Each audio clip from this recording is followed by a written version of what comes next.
Après une trêve internationale bien triste où on a eu le temps de ressasser la défaite contre Auxerre au Vélodrome, la victoire à Lens fait figure de grosses bouffées d'oxygène qui permettent de passer à autre chose, de rester 3ème et d'être à 3 points de Monaco avant de les jouer dimanche. Justement, en marge de la victoire à Bollaert, De Zerbi a pris une décision qui n'est pas passée inaperçue du tout. Lilian Brassier a été écarté du groupe par choix du coach, on s'y attendait pas et c'est vraiment pas anodin comme décision, donc on va tenter d'analyser tout ça dans la vidéo d'aujourd'hui, en s'intéressant d'abord aux explications de sa mise à l'écart avant de parler de son début de saison en général et de se demander si c'est une décision compréhensible ou si elle peut être problématique pour la suite. Comme d'habitude, dites-moi ce que vous en pensez, est-ce que vous pensez que c'est une bonne chose pour le piquer et le pousser à hausser son niveau de jeu, ou à l'inverse, est-ce que ça peut rendre la situation encore plus compliquée? Plus globalement, est-ce que vous croyez toujours en sa capacité à s'imposer à l'OM sur les prochains mois, ou alors faut-il plutôt faire confiance à Cornelius ou à Kondogbia en défense centrale pour le moment? J'attends vos avis en commentaire et je vous donnerai le mien dans la troisième partie de la vidéo. On commence directement par un point contexte sur sa mise à l'écart pour le match de samedi.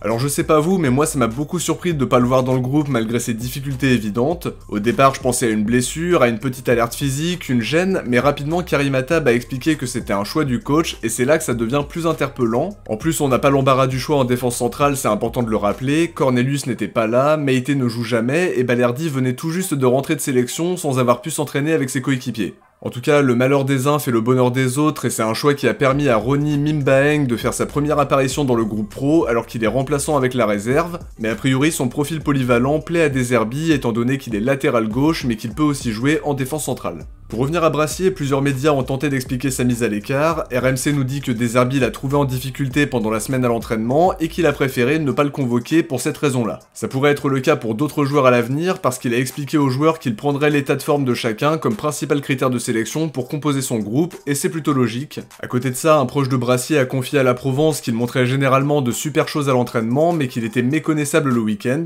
Ça fait écho à la déclaration de De Zerbi lors de la dernière conférence de presse, et qui ne concernait visiblement pas que lui, puisque des joueurs comme Koné étaient aussi visés. En dehors de ça, la Provence nous dit que le club lui fait totalement confiance, ils le soutiennent toujours, c'est une décision qui a fait l'effet d'une douche froide pour Brassier, mais c'est une décision qu'il aurait pris avec philosophie, en considérant que c'était pas une fin en soi, et il a totalement raison. Seulement la Provence rappelle quelque chose d'important et d'assez logique, le club le soutient mais ne pourra pas attendre éternellement. Le quotidien précise que sa situation pourrait évoluer en janvier si ça ne s'améliore pas d'ici là, mais on en reparlera dans la dernière partie de la vidéo. Après ce point contexte et les explications sur la mise à l'écart, on va revenir sur son début de saison et sur ce qu'il a pu montrer depuis son arrivée. Perso, je l'avais trouvé assez neutre pendant la prépa, j'avais pas vraiment d'avis là-dessus, et il a fallu attendre le match contre Reims pour le voir faire ses débuts en match officiel puisqu'il a été suspendu contre Brest. Lors du match contre Reims, sa première mi-temps était correcte mais quand même assez timide dans l'ensemble, je l'ai senti stressé pour sa première au Vélodrome, très hésitant sans prendre de réelles initiatives, avec la peur de faire une bêtise. Sa deuxième période était à l'image de l'équipe, avec des approximations techniques et des difficultés dans le domaine aérien. Alors c'était un peu mieux contre Toulouse sans être vraiment rassurant non plus, il était pas loin de mettre un contre son camp en tout début de match, et c'est aussi lui qui est pris dans le dos sur le but de Babika. Contre Nice, c'était assez similaire à celui contre Reims dans le sens où il semblait incapable de se libérer, très inhibé par l'ambiance du Vélodrome, il a laissé des espaces dans son dos et en plus il aurait pu prendre un rouge pour une grosse faute sur Mohamed Ali Chaud. Par la suite, De Zerbi l'a mis latéral gauche contre Lyon mais il est rapidement repassé dans l'axe après l'expulsion de Balerdi. Encore une fois, il est battu dans les airs sur le but de Chalet Tatsar et on l'a aussi vu en difficulté face au duo Orban-Lacazette. De Zerbi l'a reconduit à gauche contre Strasbourg et c'était pas éclatant non plus avec des difficultés dans les duels et plusieurs pertes de balles problématiques. Conséquence directe, il n'a joué que 8 minutes contre Angers, il est resté sur le banc contre Montpellier avant de faire son retour à gauche contre Paris avec un match absolument catastrophique à la clé, entre pertes de balles et duels perdus. Ensuite, il est plutôt bien rentré contre Nantes, mais ce qui a été le point de bascule à mon sens, c'est le match contre Auxerre alors qu'il retrouvait enfin son poste de défenseur central aux côtés de Balerdi. Son énorme boulette offre littéralement le but à Sinayoko alors qu'il n'y avait pas vraiment de danger à la base. La lecture de trajectoire est catastrophique et les appuis ne sont pas bons non plus. Il a été en difficulté toute la soirée, puis sorti logiquement sous les sifflets, une vraie bronca du Vélodrome qu'on peut comprendre tant son match a été catastrophique et ça nous renvoie à son début de saison largement insuffisant alors qu'il y a beaucoup d'espoir placé en lui.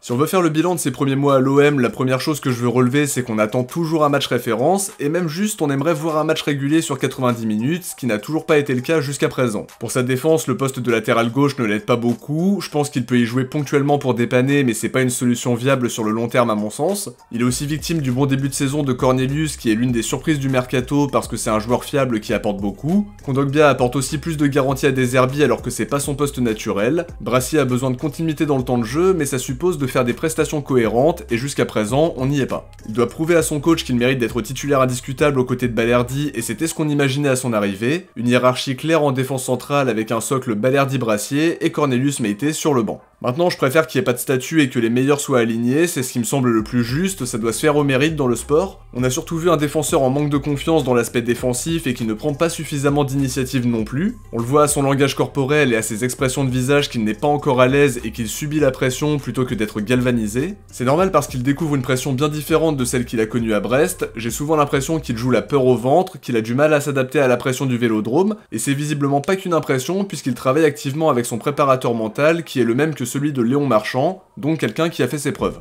La mission de De Zerbi et de son staff sera de lui redonner confiance et de trouver les clés pour qu'il s'installe définitivement dans le 11 de départ. La solution c'est peut-être de le relancer sur des matchs entre guillemets plus abordables, même si on l'a vu depuis le début de la saison, il n'y a pas vraiment de match simple en Ligue 1, mais c'est à lui de montrer qu'il peut gagner sa place en apportant plus de garanties défensives, en étant plus régulier, en jouant avec du caractère et plus d'assurance. C'est un défenseur qui a du potentiel, qui a des qualités certaines dans les duels et à la relance, mais pour l'instant on n'a pas encore vu l'étendue de son talent. Évidemment les qualités ne se perdent pas en quelques mois, mais tout est une question de confiance, de contexte et d'accompagnement. C'est pas un hasard si des clubs comme Milan, Porto ou Monaco le voulaient, on l'a dit dans l'une des dernières vidéos, c'est des clubs qui ont de la suite dans les idées. Maintenant Brassier a besoin du fameux déclic mental pour lancer son aventure marseillaise. Je pense que ça va passer par un match référence pour se mettre en confiance, et c'est tout ce qu'on va lui souhaiter parce qu'on a vraiment envie qu'il réussisse à Marseille. On a vu ses qualités à Brest, donc une fois qu'il aura le déclic, ça ira beaucoup mieux à mon sens. Ça peut arriver dans 1 ou 2 matchs, comme ça peut aussi ne jamais arriver, ça on peut pas le prévoir. On l'a dit un peu plus tôt, la direction lui fait totalement confiance et le soutient dans cette mauvaise passe, mais la Provence rappelle qu'ils ne pourront pas attendre indéfiniment et que sa situation pourrait changer en janvier si ça ne s'améliore pas. C'est une éventualité qui me plaît pas beaucoup, même si je comprends l'idée derrière. Je suis pas sûr que ce soit une idée de génie de recruter un joueur et de le jeter 6 mois plus tard parce qu'on considère qu'on ne peut déjà rien faire de plus. On l'a déjà fait pour des joueurs qui sont restés 6 mois ou 1 an, et finalement tu dois repartir sur une nouvelle phase d'adaptation avec une nouvelle recrue.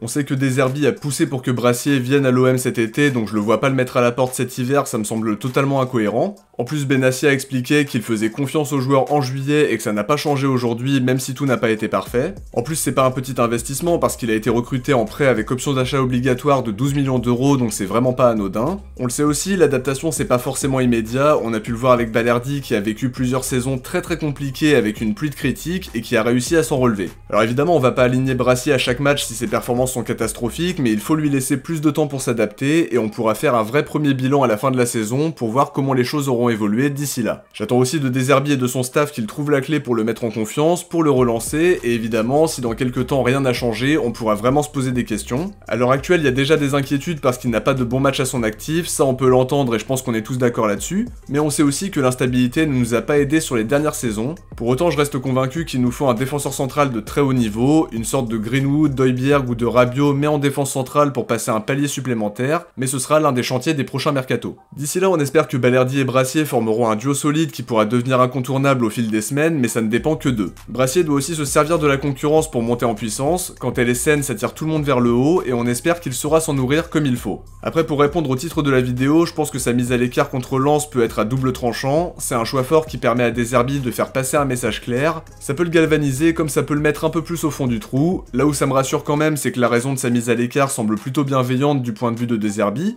Il l'a pas trouvé au top sur la semaine d'entraînement et on imagine que Brassier a aussi été marqué par sa très grosse erreur face à Auxerre qu'on n'a pas oublié et je pense que lui non plus, ça doit vraiment lui trotter dans la tête. Ça va le piquer et le pousser à redoubler d'efforts pour que ça ne se reproduise plus. Ça peut être le point de départ de la fameuse quête pour le déclic et on espère que les prochaines semaines lui permettront de revenir en force et de véritablement lancer son aventure olympienne. Je pense qu'il fera son retour dans le groupe dès le match contre Monaco, mais si on suit la tendance des dernières semaines, je vois plutôt Balerdi et Kondogbia débuter, ou éventuellement Cornelius s'il est de retour. Si Brassier est amené à débuter ou au moins à entrer en cours de match, il devra montrer à son coach qu'il mérite de retrouver une place de titulaire sur la durée en faisant abstraction de l'ambiance du Vélodrome. De mon côté, j'arrive à la fin de cette vidéo, j'espère qu'elle vous a plu et si c'est le cas, n'oubliez pas de laisser un like, c'est super important pour me soutenir et pour aider la vidéo à être mieux mise en avant. Je vous invite aussi à vous abonner en activant la cloche des notifs. Si vous avez regardé cette vidéo jusqu'au bout, écrivez Brassier en commentaire. De mon côté, je vous dis à très vite pour une prochaine vidéo et d'ici là, je vous invite à aller voir le débrief de Lens OM qui est sorti samedi soir et le dernier épisode d'Actu OM si c'est pas déjà fait. Ciao, portez-vous bien et surtout allez l'OM.